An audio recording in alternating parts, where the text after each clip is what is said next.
Hello Cancer, welcome to your reading for February. This is for Cancer, Sun, Moon, Rising and Venus. Please make sure you check all your placements to get a clear picture of what's going on for you at this time. As always, this is a general reading. It may or may not resonate for all of you. Please take the bits that do resonate and leave the rest behind for somebody else.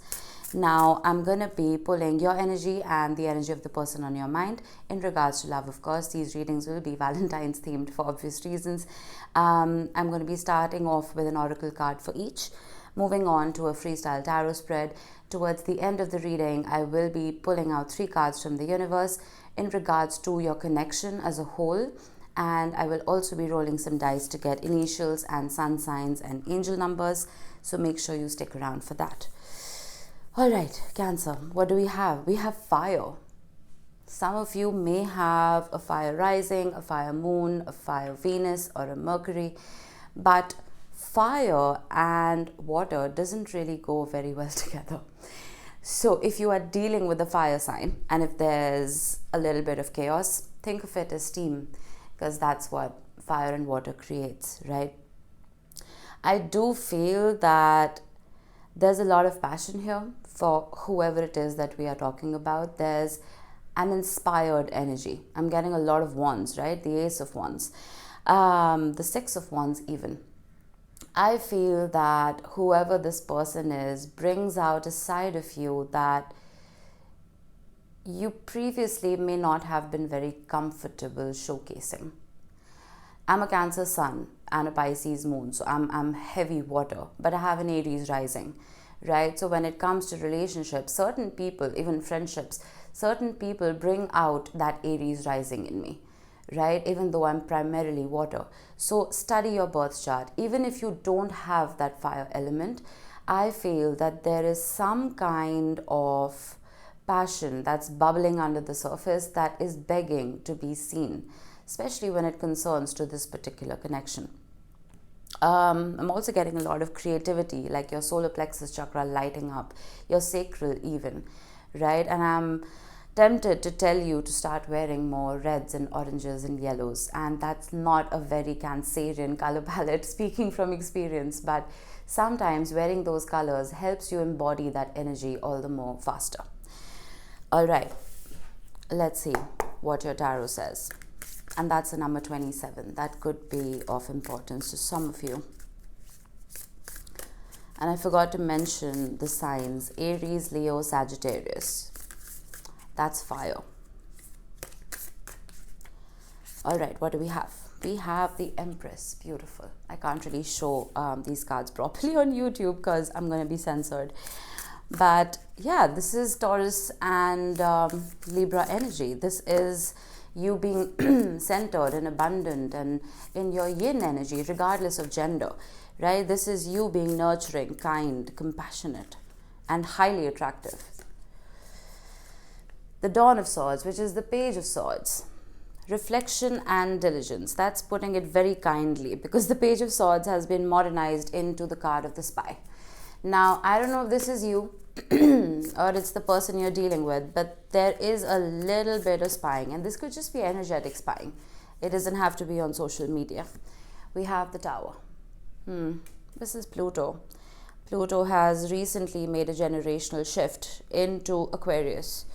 And when Pluto left Capricorn, the sign opposite you, it kicked the door on its way out. It made itself known. It screamed. And we all had to listen to it, personally speaking. So something went down here. I will be clarifying, so we will see. It's possible that some of you found out something that shook your foundation. There was some kind of conflict and disruption here. We have the Lovers. Beautiful Gemini energy. This is a soul tie. This is a soul connection. And you're showing up as the divine feminine again, regardless of gender. We all have yin and yang within us, right? The 10 of Pentacles that flipped over, making itself known. I suddenly got something in my head. You are somebody's perfect partner. It's like you don't just look good on paper, you look good everywhere. And again, this is not just about your physical attributes. This is about your personality. This is about your attitude, your character. Culmination and satisfaction. And I'm also feeling that some of you, because you've leveled up with the Empress, you have a very extensive checklist as to that perfect partner. And some of you may be feeling that the checklist is way too long, you're not going to find anybody. I'm here to tell you that you will. Culmination and satisfaction. And then we have the High Priestess. For some of you, this could be a highly spiritual connection. And if it is, and if there has been a separation, this could have triggered a spiritual awakening. It could have triggered a lot of growth within you. The Ten of Wands at the bottom of the deck. Responsibility and challenges with the world. Wow. This is powerful. But then we have the Knight of Cups. And the Hanged Man wanted to show himself. I feel that this Tower was meant to happen. And this Tower could be, like I said, a separation, or it could just be an awakening within your own mind, right? This is a realization, an aha moment, an epiphany regarding something or someone. And it is very highly and strongly tied to your spirituality, to your intuition, to your higher self, to your inner child. Something has been illuminated here. You see, the key word here is illumination, and that's what the Tower does. It strikes upon your crown chakra, brings in wisdom and clarity. Where earlier things may have been muddled, there's clarity now. I will clarify because this is still a little elusive even for me.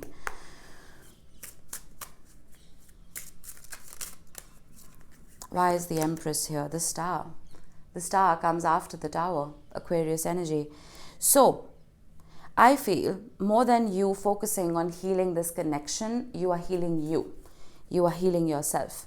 With Temperance at the bottom of the deck, you're being patient. You're being kind and nourishing to yourself. Whatever was taken away from you, you're putting that back in.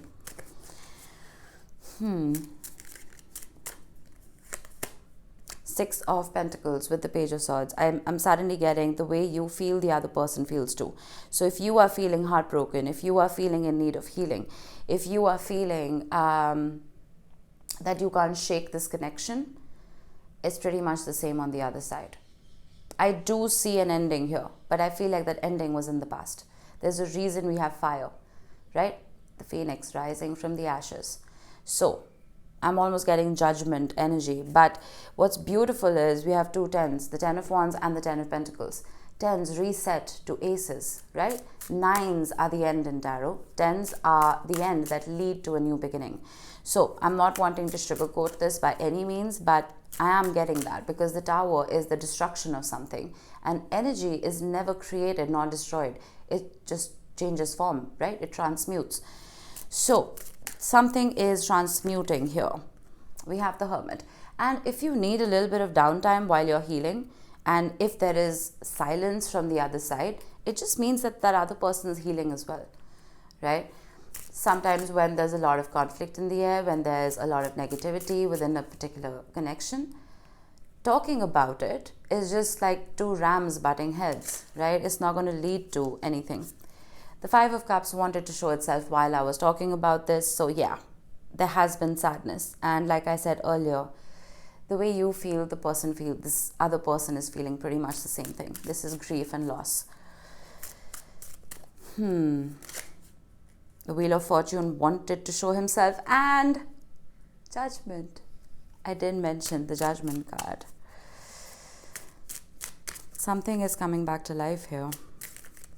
The Five of Cups can be a trigger card for me. The Five of Cups, the Three of Swords, right? These are all trigger cards. The Five of Pentacles even. If they trigger so much emotion in a person that they have no choice but to act on it. The Four of Swords with the Lovers, healing. Healing with the Hierophant. Healing so that this can restart and finally reach the finish line with the Hierophant and the Ten of Pentacles. I feel the trajectory that this connection was on, the destination, the road that you were on, right? The destination wasn't fulfilling enough. It's like you were building on a foundation that was too weak, right? You were trying to build a castle. It would have just collapsed. So it's like the universe is trying to shift your focus to a new foundation where you can actually build and retain that castle, retain that Ten of Pentacles, retain that higher commitment.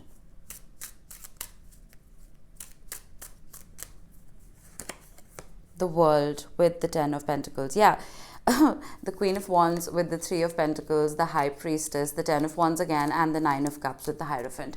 There has to be a fulfillment for self first. I'm missing the Nine of Pentacles here. I wish it had shown up. It would have made this a whole lot easier. But I feel to reach that Ten of Pentacles, you have to reach the Nine first before that last ace is handed to you by the universe. The Nine of Pentacles is autonomy. This is independence, right? I feel there could have been a touch of codependency here because we do have the Ten of Wands, which is telling me that you took on too much because you were so heavily connected to this person. You felt like you had to do everything by yourself. You refused to let the wands down, right? That dictates codependency. That dictates the fact that you could not disengage regardless of how difficult things got for you. Soul tie or not, we need to disengage when we hit the Ten of Wands. That means our back is broken, right? That means we need to step away. But I feel like you didn't, which is why this Tower moment came about. The universe wanted to give you a little bit of relief. Culmination and satisfaction with the World. Interesting. It's like you've, excuse me, completed a grade and you're about to graduate to the new one. Look at the Major Arcana. That's beautiful. We have the Magician with the High Priestess. I feel that some of you may have been trying to manifest something, whether it's a reconnection, whether it's a new relationship, whether it's just fulfillment, right? But I almost feel like your manifestations have been taking way too long to come in. And the reason that is happening, it's because that crown that I was talking about was blocked. I look at the crown chakra almost as an antenna, right? An antenna that sends out messages to the universe and receives them in return. When that crown is blocked, the universe can't hear you, right?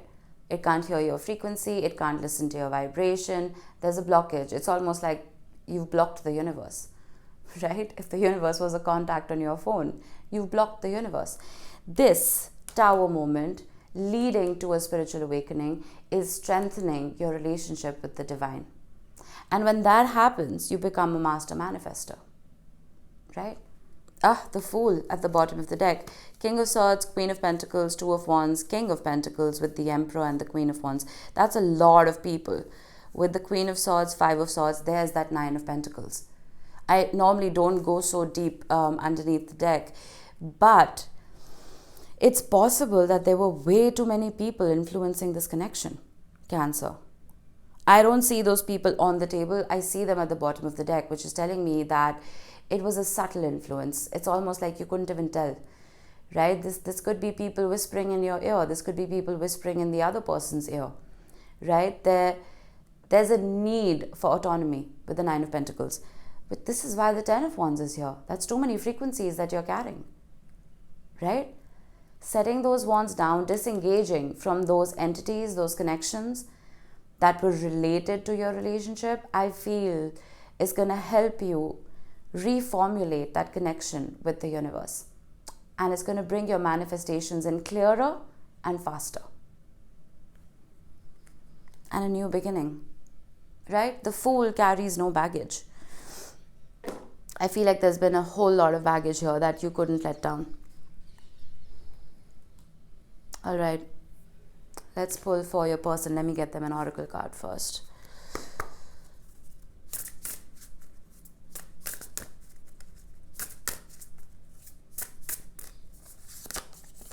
Gratitude. Oh, they're in receiving mode. And this is strange because normally the person I'm reading for is more spiritually, mushroom fell, is more spiritually awakened than the person they're dealing with. But I feel while you are still in the process of opening up that crown chakra, your person is a few steps ahead. And I have Earth at the bottom of the deck, if that helps. You could be dealing with an Earth sign, doesn't have to be Taurus, Virgo, Capricorn, but there's a sense of gratitude for everything that you two have collectively been through, and gratitude for you as well. And I have the number 35, number 27, number 35.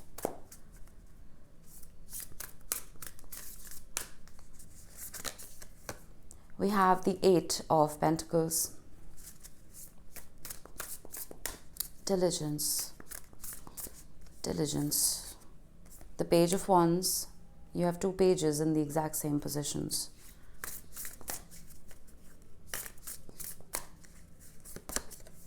The Queen of Wands.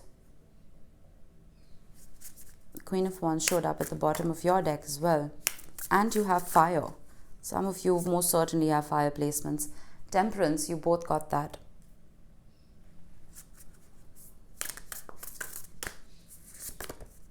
The King of Swords.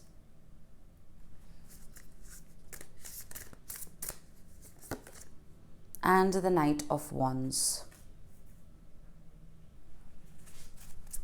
Bottom of the deck, 7 of Pentacles with the Lovers and the High Priestess, with the Queen of Pentacles and the Star with the King of Cups. A lot of people here again, but I feel that this person, whoever it is that you are dealing with, is not really listening to anybody but their own mind, their own intuition, their higher self.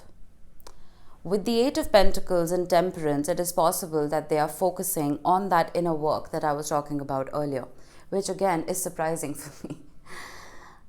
Usually the other person is the one who's lagging behind, but I think they're a few steps ahead of you here. And honestly, that's wonderful, right? Giving them a head start is better, because it's usually the Divine Masculine, regardless of gender. It's usually the Divine Masculine who lags behind. There's work happening behind the scenes. And with the Page of Wands, there's this initiation spirit. There's this energy of wanting to communicate, of wanting to be a little more light-hearted than they were earlier. With the King of Swords, I do feel that there was a very cutting tone of voice that this person came with. There was a little bit of harshness. There was a little bit of my way or the highway kind of attitude, right? But with the Page of Wands, it's almost like they're adopting a more childlike spirit, which I feel is desperately needed in this situation because things were very serious. I feel like they're looking at you as the Queen of Wands, regardless of gender. You could be a man watching this, but if they're looking at you as the Queen of Wands, they're looking at you as somebody who's full of fire, light, inspiration, creativity, and joy. And there's a lot of attraction here. With Temperance, again, you had Temperance as well at the bottom of the deck. There's patience here. They're not in a rush. And that's a good thing. Because if they were in a rush and they were coming only with this Knight of Wands energy, it would be like lighting a match in a storm. It would blow out. There's diligence here. After that work is being completed thoroughly is when this person is approaching you. And very carefully, are they planting those seeds now? There's an element of divine timing here, and I think this person understands that. I feel that you on this side, again, the energies can be reversed, they can be flip-flopped, but you here are seeming a little more impatient than this person is. It doesn't mean that they don't feel as strongly as you do. It just means that they don't want to destroy this before they even start. So there's an element of being very cautious here. And honestly, I like that. It's going to prevent a new Tower moment.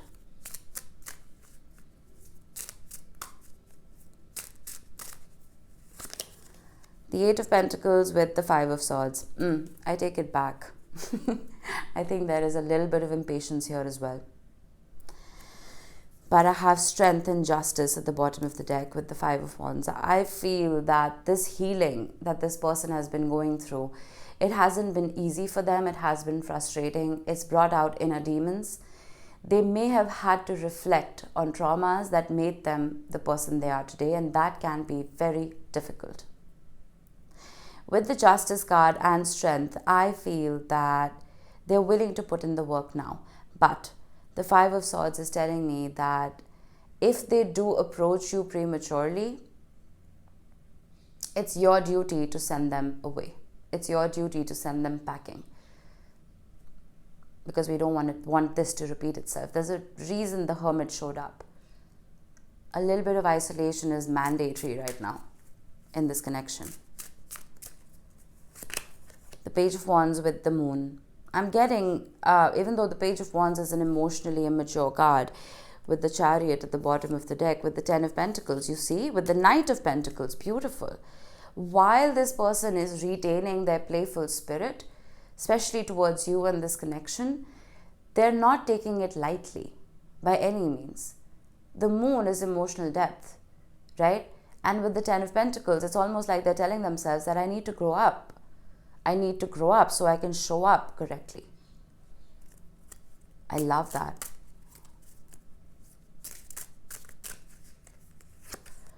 The Queen of Wands with Temperance. I suddenly got, they know you're worth waiting for. You're worth the wait. Whether that wait is them waiting for you or them waiting on themselves to heal. You're worth the wait for this person. You're worth the wait. Look at that. I don't know if you can see it, but the Ace of Cups and the Knight of Cups.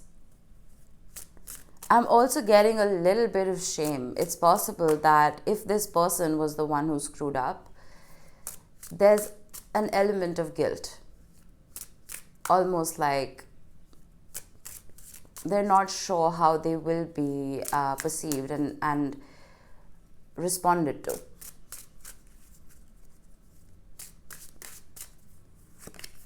The Ten of Wands with Temperance, you see? You both had the Ten of Wands. Three of Swords, King of Wands, Nine of Swords. There's a lot of pain that needs to be transmuted here. A whole lot of pain. But this isn't water under the bridge for the person. This pain is being digested and transmuted. Very patiently, very diligently. And honestly, if there isn't enough communication, you could feel that this person is out there living their life, right? And enjoying themselves and dating around and whatever. I think it's the complete opposite. I'm getting this image of somebody holed up in a dark room and Googling attachment styles, figuring out where they screwed up, and trying to fix it because you're worth all of that work. Sounds very cheesy, but I'm getting it. The Death card with the King of Swords. What did I say? While earlier this person had a very harsh tone of voice and they may have carried that my way or the highway energy. That energy is changing. It's transmuting. And then we have communication with the Knight of Wands. Passion. I feel the cake is still baking. Stop opening the oven door over and over again. The Ten of Wands resets to the Ace of Wands. This is wonderful. The cake is baking. Stop opening the oven door. They will come when they are fully baked. And they're going to come with a whole lot of passion, with a whole lot of fire. But it's not going to be meaningless. Now, it's not going to be a match in a storm. It's going to be one of those gaslighters that never go off,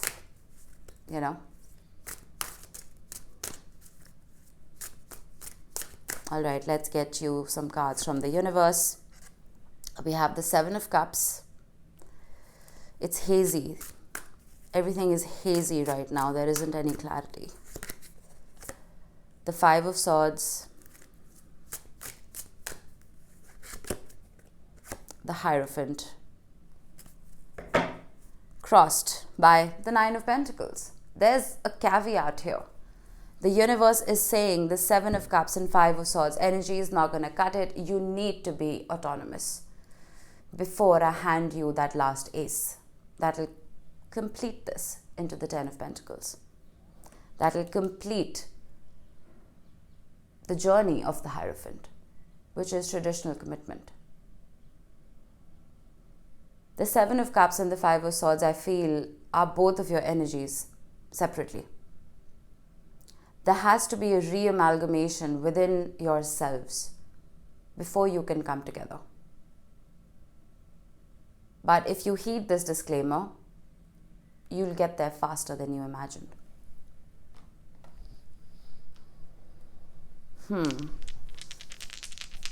All right, let's get you some dice. We have the number 7. You could be seeing 777 a lot. If you are, this talks about luck. Wonderful things being about to happen. Trust that, right? Trust in divine timing. Trust in the universe. Trust in the wheel of fortune. Trust that it's going to turn in your favor. Open up that crown right here. Then we have Mars. Mars is in Capricorn right now, and Mars is the divine masculine technically. But this can talk about anger, right? On the other side of the coin, it can also talk about passion. So there's a fine line between love and hate. There's a fine line between fighting with each other and fighting for each other, right? I feel like some of you really need to pick your battles right now and stay cool, stay calm, stay collected. And we have Libra. You could be dealing with a Libra. You may have Libra heavily in your chart. Doesn't have to be. I do have the King of Swords. But this is about balance. I do have the Justice card also, do I not? I did at the bottom of the deck for your person. Balance, patience. These are the keywords here for your reading. For both of you, I feel. All right, let's get you some initials to close this off. We have the letters O, Q, D, C, L, S, and Q again. These could be your initials. They could be the initials of someone you're dealing with. Doesn't have to be. Just a special mention for those of you who've seen your initials here today. All right, Cancer, that was it. I hope this helped. I will see you in the next one. Bye-bye.